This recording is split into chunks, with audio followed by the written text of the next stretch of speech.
My goodness, look how much computer vision PyTorch code we've written together. We started off right up the top.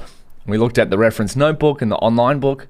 We checked out computer vision libraries in PyTorch, the main one being Torch Vision.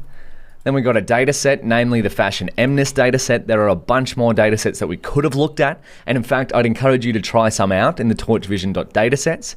Use all of the steps that we've done here to try it on another data set. We prepared our data loaders, so turned our data into batches.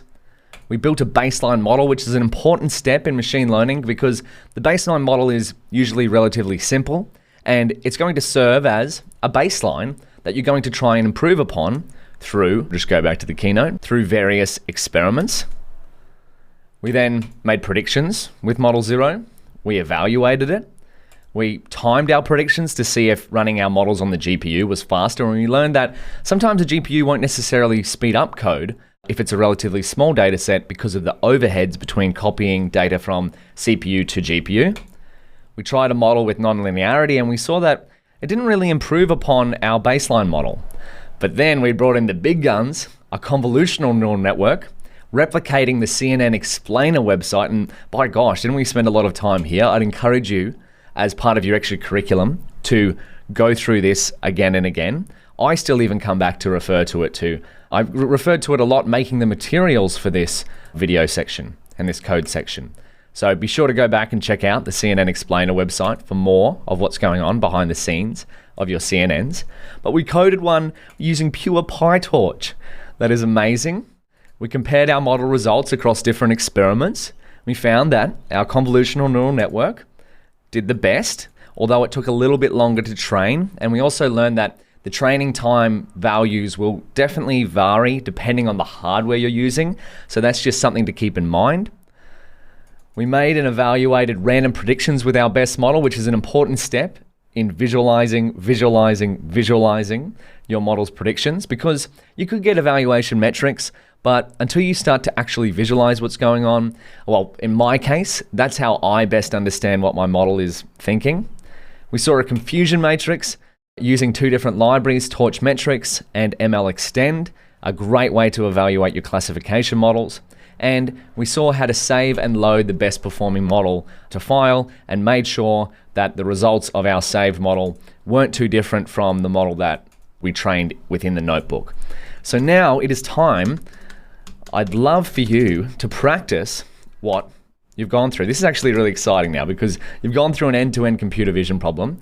I've got some exercises prepared.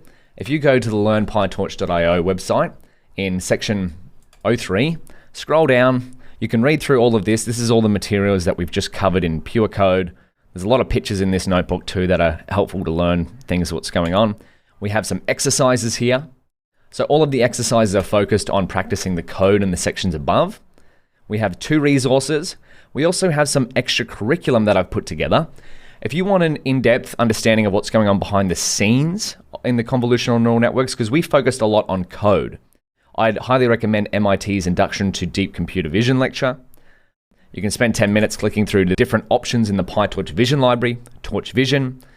Look up most common convolutional neural networks in the Torch Vision model library. And then for a larger number of pre-trained PyTorch computer vision models, and if you get deeper into computer vision, you're probably going to run into the Torch Image Models library, otherwise known as TIM. But I'm going to leave that as extra curriculum. I'm going to just link this exercises section here. Again, it's at learnpytorch.io in the exercises section. We come down, there we go. But there is also a resource here, an exercise template notebook. So we've got one, what are 3 areas in industry where computer vision is being currently used? Now this is in the PyTorch Deep Learning repo, extras exercises number 3. I've put out some template code here for you to fill in these different sections. So some of them are code related, some of them are just text-based, but they should all be able to be completed by referencing what we've gone through in this notebook here. And just as one more, if we go back to PyTorch Deep Learning, this will probably be updated by the time you get here. You can always find the exercises and extra curriculum by going computer vision, go to exercises and extra curriculum, or if we go into the extras file and then we go to solutions, I've now also started to add video walkthroughs of each of the solutions. So this is me going through each of the exercises myself and coding them. And so you'll get to see they're unedited videos, so they're just one long live stream. And I've done some for O2, O3, and O4, and there will be more here by the time you watch this video.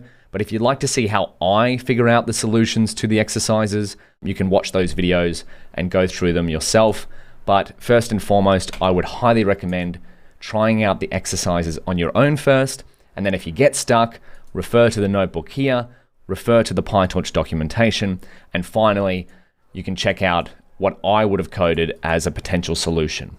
So there's number 3, computer vision exercise solutions.